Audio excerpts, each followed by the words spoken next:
So I'm going to show you now how I use ChatGPT to do programming for social media. So you go to ChatGPT, you can search it in the Google as I just did. As you can see here, you want to click this button right here, which is Try ChatGPT. It's a free software that I use for my marketing. Sometimes it will go to this screen. If not, you'll get a question and it'll ask you for your email. It's just creating a username. It's like Facebook. It's completely free. You'll get this search bar here.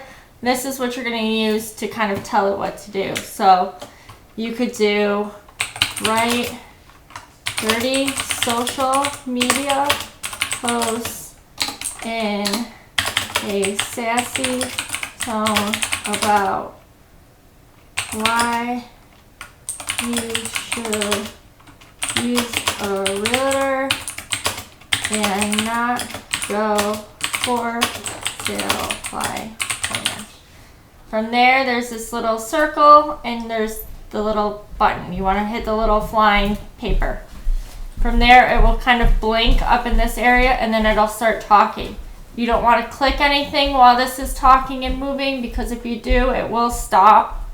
So you got to wait until it does everything that you tell it to. Up here, I like to give it a prompt of the number that I want it to spit out, how many. I tell it what kind of things I want, like this is social media. You could put a blog post, you could put an article, and then what kind of tone we want, and then what we're asking it to do. I learned if you give it several prompts, that will actually give you better results than just typing bland answer out.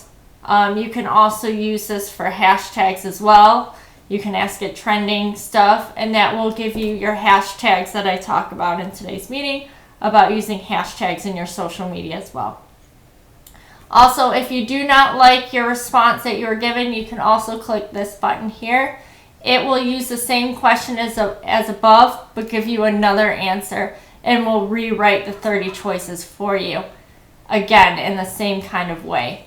From there, I take these and I copy those, so those are my kind of written things for today.